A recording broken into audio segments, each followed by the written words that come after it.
¿Qué sabemos hasta ahora de cómo era su organización social o su organización política? Vamos, por ejemplo, de la sociedad. ¿Cómo era esa sociedad? Es muy difícil contestar a esta pregunta. Yo he pensado mucho sobre este tema y hasta he escrito algo, siquiera divulgación, sobre el problema. Para mí, lo tartésico hunde sus raíces, no tartésico propio, sino de riqueza de la Baja Andalucía. No podemos pasar por alto la riqueza dolménica de Andalucía occidental. Gómez Moreno, que es maestro de todos nosotros en muchas cosas, por su gran intuición arqueológica, y siento decirlo hasta más que por su ciencia, por su gran intuición, por su gran talento, que fue soberano, decía que lo tartésico hundía sus raíces en los grandes sepulcros dolménicos de Antequera, etc. No vamos a entrar en esto. Pero creo que lo que caracteriza, lo que define, lo que estructura y etiqueta de una manera definitiva es época posterior.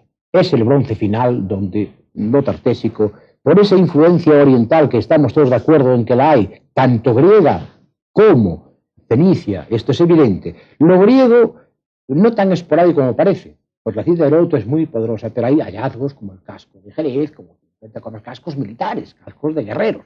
Que es muy importante que estos mercenarios actuasen por aquí o algo así, algo parecido. No olvidemos que ya en la edad oscura griega, que tanto nos preocupa a todos, creó un tipo de sociedad donde el mercenario era una cosa muy importante.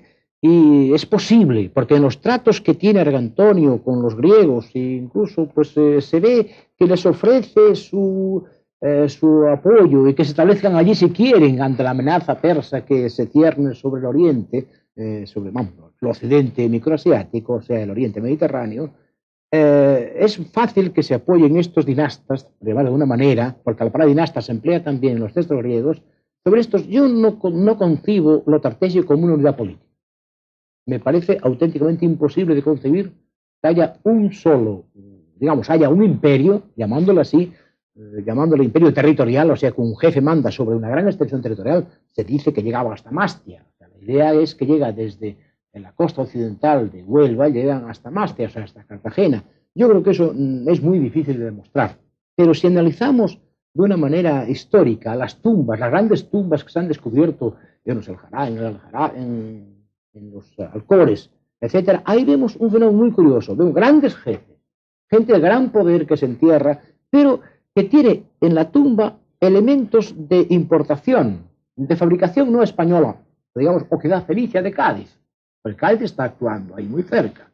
Cádiz está fundada, por mucho que rebajemos la fecha de la fundación de Cádiz, admitamos la fecha tradicional del 1000 y pico antes de Cristo, esto parece que se cuestiona, pero en torno al 1000 Cádiz existía o un poco después. Ahí hay una factoría fenicia que funciona, que fabrica cosas, que las exporta a la costa del frente.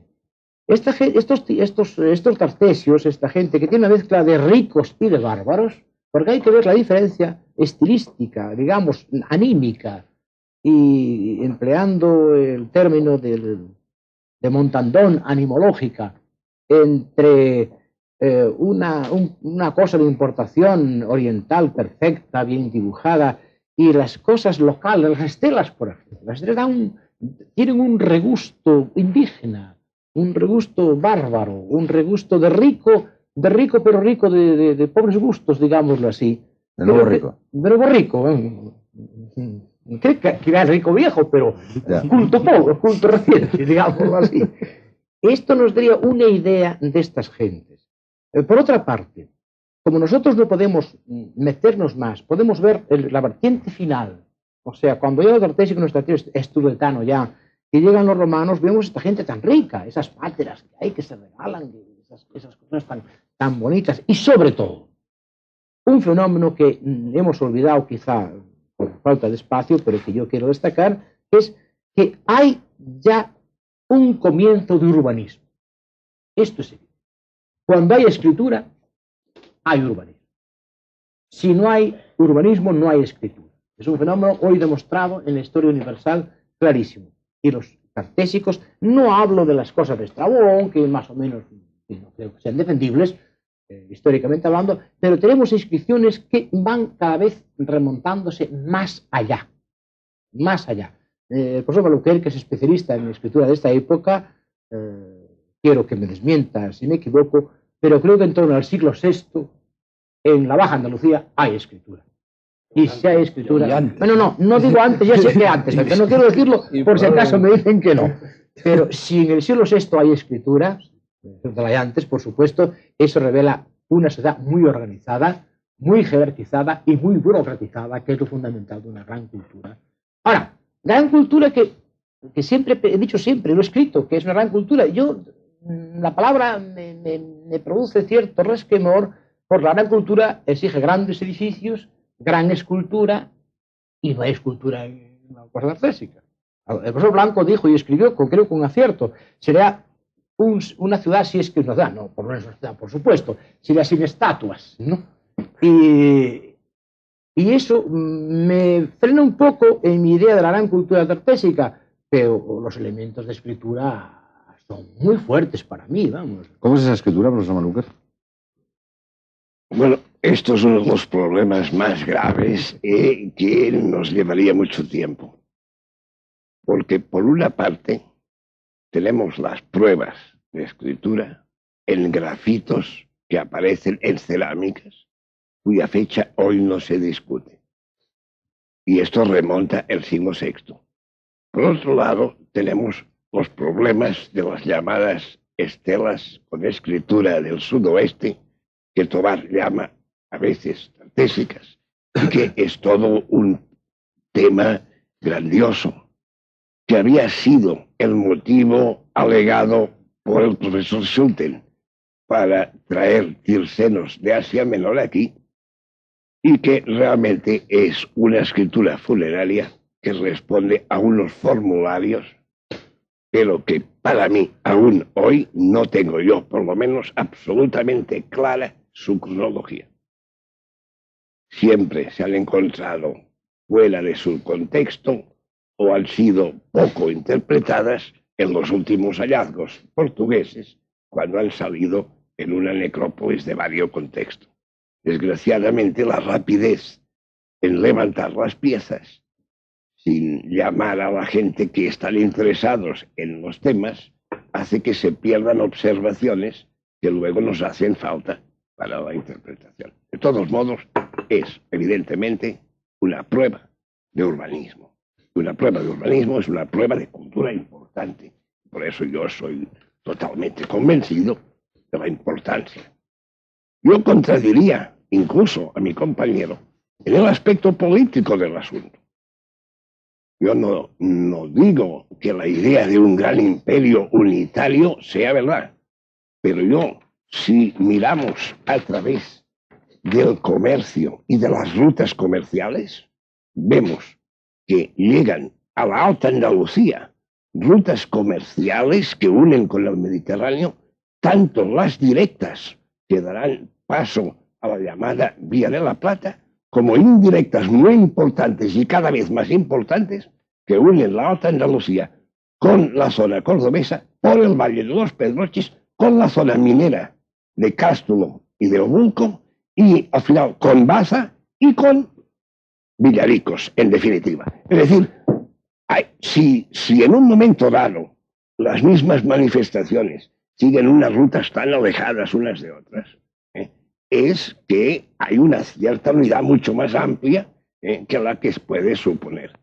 Y una unidad controlada comercialmente un poco por el deseo de un mismo tipo de mercancías, casi supone una cierta unidad política. Se podría incluso decir más. Bueno, yo, si me permitís, sí, No, solamente en un detalle. Y es que, por ejemplo, la idea de la existencia de un poder muy fuerte, del que luego querría también hablar, para, digamos, completar quizás lo que decía el profesor Presedo, es que la imagen que da Argantonio de un rey con mucho poder, y además con mucho poder territorial, es evidente. Él le ofrece a los focenses que se puedan quedar que se puedan establecer en su tierra. O sea, que él tenía una disponibilidad de amplios sitios, y esto es una de nuestras viejas discusiones, sin embargo, los materiales arqueológicos, es decir, la cultura material, sí parece demostrar una cierta diversificación entre la Baja Andalucía y la Alta Andalucía. Es decir, que yo, más partidario de una unidad política, yo creo que deberíamos hablar de una unidad económica. Es decir, existe una unidad económica, existe un tipo de recursos que se explotan con unos modelos similares, existe un tipo de recursos que se explotan porque la demanda es la misma sobre varios puntos, pero quizá políticamente, pues, si hay que hablar de unidades políticas, que me parece muy importante para poder explicar los textos, sobre todo los textos referidos a Argantonio, me parece que entonces la Baja Andalucía, bueno, desde Córdoba hacia Huelva, actúa de una forma cultural, y la Alta Andalucía actúa, y cuando digo Alta Andalucía también me refiero a Granada y hacia la costa de Villaricos y malagueña, actúa de otra distinta. La concentración, por ejemplo, de factorías fenicias en el área andaluza mediterránea, en contraposición con la Atlántica, donde es verdad que está Cádiz, pero nada más que Cádiz, por lo menos hasta que sepamos, la arqueología siempre es una ciencia que va avanzando poco a poco, quizá pueda ser un buen ejemplo de concentración fenicia o de puntos marcadamente de influencia fenicia, contraposición con el área contraria, donde hay la gran ciudad, Cádiz, pero la gran ciudad a lo mejor colocada en el terreno, en el área de influencia directa del terreno de esta otra cultura. Me gustaría recordar el texto de Estrabón.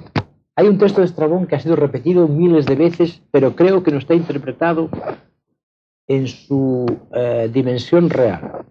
Estrabón dice que los fenicios, cuando vinieron hacia Occidente, navegaron hacia Occidente, el oráculo Tirio, etc., y se establecen en Almuñécar. Los requisitos no son favorables, siguen navegación, y en un segundo viaje pasan las colunas, pasan el estrecho y van a la zona de Huelva.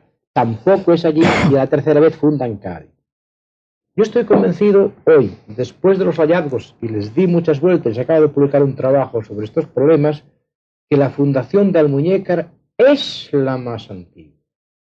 ¿Más que Cádiz? Después, lo de pasado las colunas, o sea, pasado allá el estrecho, parece que hacia la zona de Huelva, etcétera, debió existir también, porque era la zona más rica en metal.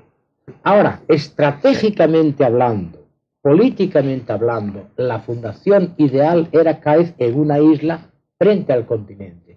Y si relacionamos esto con la evolución del Bajo Guadalquivir, de un brazo que va al norte por Sanlúcar y el brazo que va hacia el sur, que debe estar enfrente de Cádiz, la justa posición de una colonia sería enfrente del brazo sur del Guadalquivir, pegado después.